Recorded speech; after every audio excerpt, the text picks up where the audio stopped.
That is all. This court is adjourned. February 25, 5:03 p.m. District Court, Defendant Lobby number 2. At long last, it's finally over. Emma! Why the long face? I'm sorry your sister didn't get completely off the hook, but at least she wasn't convicted for a murder she didn't commit. No, that's not it. Just now, after the trial ended, I can see why Mia Fey thought so highly of you. I owe you my thanks, Mr. Wright. And to you too, Mr. Edgeworth.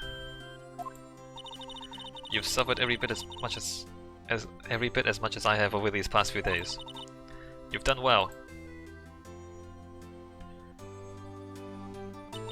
You know, I did my best too.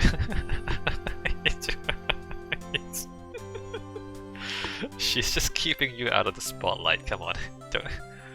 You don't want to be this kind of famous, alright? You want to be famous for something else. You don't want to be famous for like, hey, remember that murder trial? That girl at that murder trial? Yeah. You don't want to be famous for that kind of thing. But Lana didn't say a single word to me. Hope I'm not interrupting anything, pals. Hey, Gumshoe, what's up?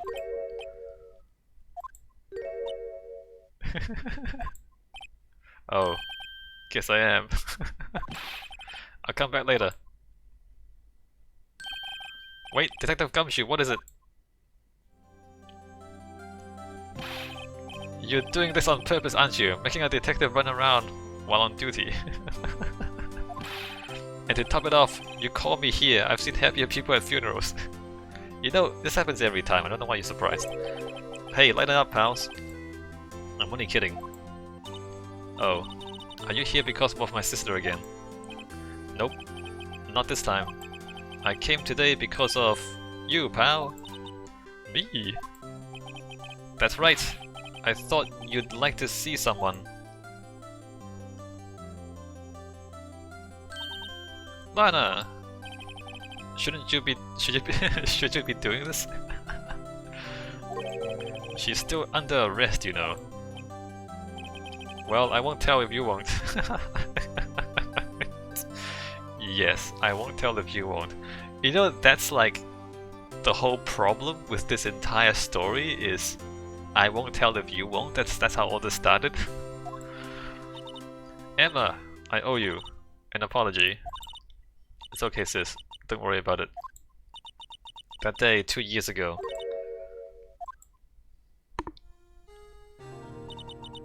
Was the first time in my life I ever panicked. It was all I could do to keep myself from screaming. All I could think about was keeping you from getting wrapped up in that mess. Sis, I asked Gant to help me cover up the truth. I thought I was doing it for your sake. But now, I realize I was wrong. I changed after that day. I had to. It was the only way I could make it through the past 2 years. I knew how much I was hurting you by distancing myself, but I couldn't bring myself to tell you what I did. I was scared. Scared that you'd look at me with those eyes of yours. I was scared of how you'd react if you knew. But sis, you were only doing it for me. No. Huh? I turned my back on you that day. I'm in hiding what I believed to be the truth. I was deceiving you. Sis, I'm such a fool. It took me all this time to realize it. Emma, I'm so sorry. But sis, you don't have to apologize. I'm happy now. You're happy? Of course. You know, sis, I always knew that one day you'd come back. And now you have... Oh, Emma. Emma! Emma! Alright, alright. No one can change the past. The only thing we can do is strive to make up for our mistakes. Hey, can you like strive to make up for your mistakes by fixing this episode? And making it better? Because the story is full of holes. I'm saying. I don't think the game developers are gonna make up for those mistakes. Why must we make up for our mistakes, you ask? Because in so doing, we can find the way back to our rightful path. And it is from there that we can move on towards a brighter future. Can we stop this soapboxing? The story writer is telling us about fixing our mistakes. When this episode is full of holes and full of bad adventure game design.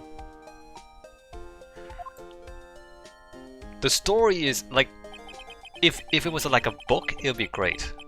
It's a game though, and that's the problem. It would be a good book, but it's a bad game, this episode. At least that's what I felt watching the two sisters make up. Mr. Wright, Mr. Gumshoe, me. Thank you both for all that you've done. I'm sure we'll meet again someday. Isn't that right, Edgeworth? Edgeworth? Stop hiding and come over here. Stop hiding over here. Where was he hiding? Exactly. I just came to say, congratulations. Thank you. Thank you, Mr. Edgeworth. Right, well, I'll be going now. Stop being toxic, dumbass. Mr. Edgeworth, I hope you don't blame yourself for what happened. We were the ones who acted corruptly, not you. It's too late for me. It's never too late, dumbass. No matter what anyone may say, I realized today that I can't correct my mistakes. Mr. Edgeworth, not only that, but I don't even trust myself anymore. Chief Gant was right. You despise criminals. I can feel it. You and me, we're the same. One day you'll understand. Oh, believe me, you will. You're just one man. You see what it really takes to bring them down once you try to go it alone. I mean, isn't obvious? Don't go it alone. Are we doing that next? Alright, next is the power of friendship. Right? I do despise criminals. I plan to dedicate my entire life to fighting them. But in order to fight crime on my own, I need a weapon. It's scary, but I've known that to be true for quite some time now. But Edgeworth! Who knows? Given enough time, I might have tried to pull something like Chief Gant did. That thought terrifies me. That's why I can't continue on as a prosecutor. Edgeworth, don't you understand? Damon Gant and your mentor, Manfred von Karma, were both the best of the best when it came to fighting crime. But they both made the same mistake. You said in order to fight crime on my own, I need a weapon. That may be true, but think back to today's trial. You weren't alone. Yay, friendship! You were working together with Mr. Wright. And because of that partnership, you were able to present evidence that otherwise would have gone undiscovered. Isn't that right, Mr. Wright? Ah, what? Oh, yeah. What is this? A pop quiz?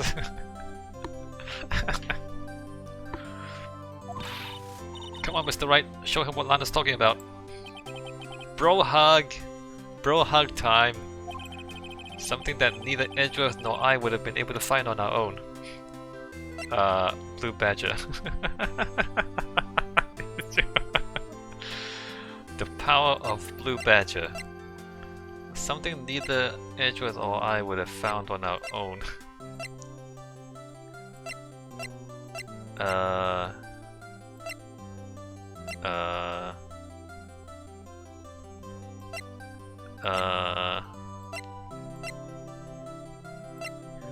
It was this, right? The evidence list.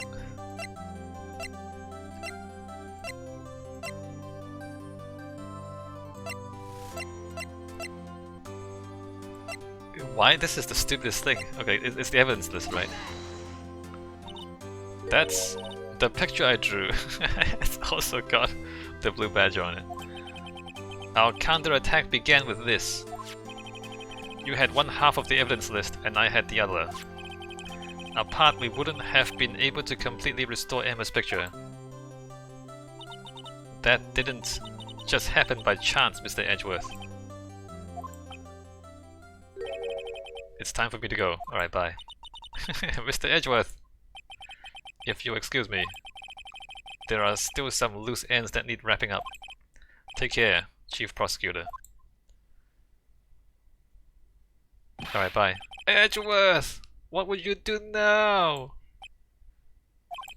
Well, whatever you do, just remember, you can let what happened kill the prosecutor in you, or you can let it help you grow. In the end, it's up to you. I know. It seems I owe you my thanks too, right? But what I face now is my problem. Edgeworth, I'll be waiting for you in court. Come on, hug it out. Hug it out. Hug it out. Bro hug. Bro hug. Bro farewell. Bro hug. No. Stop being toxic. It's okay for men to hug each other. It doesn't make you gay. It's perfectly normal for friends to hug each other. Stop being toxic. I better be going too. Okay, but I'll be by to visit soon. Alright, you do that. It seems we both have a lot to learn and catching up to do. Here, this is a little something for you. What is that? Scientific investigation? Is the little chicken again? Scientific investigation? It's the first book I ever bought. Study it well. Thanks, sis. I will.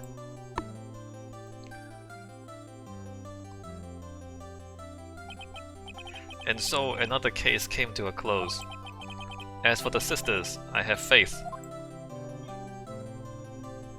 See, they can hug. Why can't men hug? I guess they're sisters. Faith that their lives have only just begun. And as for me, I think it's time I started on a new journey of my own. A journey to rediscover myself. What? Aren't you a lawyer? Aren't you a lawyer? Just go back to your lawyer's office and take another job. You need money, dude. Well, don't go trekking off just yet, pal. Huh? What is it, detective? There's just a little matter to be resolved about the chief prosecutor. You see, she isn't supposed to be out of jail like this. But I thought you said it was okay. Yeah, well, it might be okay with me, but the folks at the prison are a different story. Huh? Basically, I had to bribe a guard in order to sneak her out for 30 minutes. Yeah, right. You don't have friends? You don't have favors? You have to actually give money? Believe me, it wasn't cheap either. This freaking guy. Huh. Way to go, detective. I didn't know you had a wild side. Yeah, well, haha. You see, Mr. Wright here is the one who'll be footing the bill. Huh. Huh. What? You think I could afford it with my salary? You gotta be kidding me, pal. Huh. Ah. Thank you, Mr. Wright. You're the best. Why is it I suddenly feel like I want to scream? Phoenix doesn't have any money. Hey, I got an idea. Why don't we all go pay it off together? None of you have money. Yeah, that's a great idea. Come on, guys. Let's go bribe people together.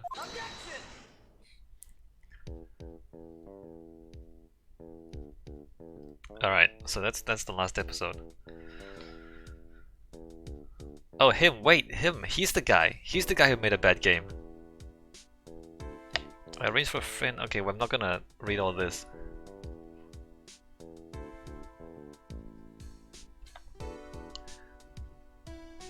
So, I've already said it. I guess I'll say it again as the credits roll. It would have made a good book. It does not make for a good game. Like, and maybe the writer is more used to writing like books or TV shows or comics or whatever it is, and not really used to writing games. In a lot of the instances, the player doesn't have agency, right? Like when you write a story, you just say, oh, at this point the character walked into a room and saw this in the room. Like as the writer, you just like make stuff happen, right? So like, oh, at this point Phoenix Wright talks to this person and this person gives him the evidence that he later needs to do this and that. So you just do whatever you like as a writer. But in a game, the writer shouldn't have agency. In a game, the player should have agency.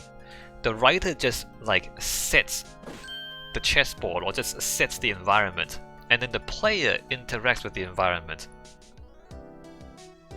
So, but in a lot of cases, in this particular episode, episode 5,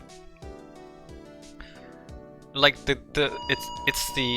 it's the writer giving you the evidence, right? You get to this point in the game, and oh, Lana told Gumshoe to give you this book. All right. Why didn't I have the book already? Like, why don't I find my own books? Like, well, at this point, Lana tells you to look in the book to find the photo. Like, I looked at the book. The game lets you look at the book, but when you look at the book, you don't find the photo. But when the other character, when the game designer tells the other character to tell you to look at the book again, then you find the photo. So it's the sort of thing that would make sense, as I said over and over again. It would make sense in a, oh no, Blue Badger, disaster. Like it would make sense in a story, but it wouldn't make sense in a game, right? And that's the main thing. That is the main thing with this episode, is that the person who wrote the episode wrote it like a non-interactive story, and didn't really understand how to make it interactive in a way that is compelling and plausible and fun to play. And a lot of the interactions, like, and in a lot of the points you saw over and over again, like at a point in the game, it will require you to present a piece of evidence. But me as the player is never really sure where exactly to present the evidence, right? Like even at one point, there were like a series of sentences, and then like at one piece of sentence, I said, okay, at this point I present the jar, and the game said, no, that doesn't make any sense. And then I went back and went to the previous sentence, and I presented the jar, and that makes sense. Even though both sentences were talking about the jar, for some reason they wanted you in that sentence but not the other sentence, but that, like, it doesn't make sense in gameplay wise. And things like, that's just one example. Things like that happen throughout the entire episode, and this episode is long, so like in all the hours we spent in this episode, it just happened over and over and over and over again. It's like you know what it is, but you're like trying to figure out what the writer wants from you. And even at the very end, like we saw the piece of leather, we saw the photo, we saw the blood on his chest, we saw there's no blood on the leather, and so I already knew, okay, that means when Emma pushed him, she didn't push him all the way to make him bleed onto it, and only after the cloth, the leather was cut out, then he was impaled on the thing, and he died. Oh, hey, Maya's there. Right? So like, you, as the player, you already knew where the story is gonna go, but you're just waiting for the storyteller to tell you this stuff. And again, this sort of thing wouldn't happen in a storybook, because when you read a novel, you just read it from front to back, and you don't really, I mean, even if you kind of know what's gonna happen, you still read it. Like, you don't, it's not a problem. Like, you just kind of wait for the character to get to that point. But in a game, it's a lot more awkward, because in a game, because you're supposed to have agency, the player, you feel like as the player, you should have the ability to like just present this and just say it. Like, okay, I figured it out. Just tell the judge, no, but you can't do that in the game. You have to wait for the game to get to that point.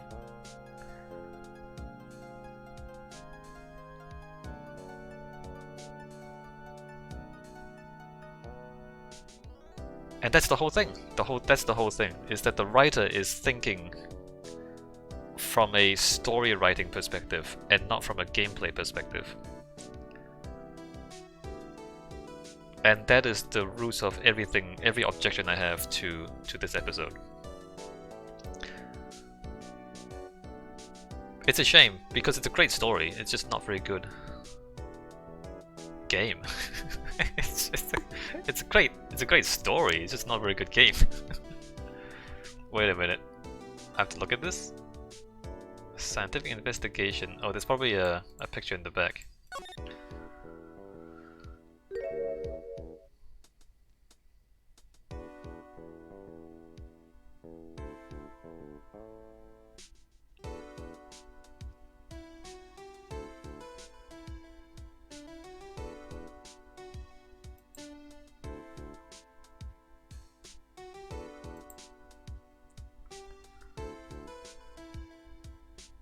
Alright, and that's it. So that's it for the first game in the trilogy. There's 2 more games. I'm not gonna play them right away because like my voice is kind of getting tired from all this narrating. I don't know if the other 2 games have voice acting. I hope they do. I really hope they're voice acted, but they might not be. Anyway, so I'm gonna stop recording here, take a long break, and then we will get to the second and then the third games in the Phoenix Wright Ace Attorney trilogy. Alright, I'm out. See you in the next one.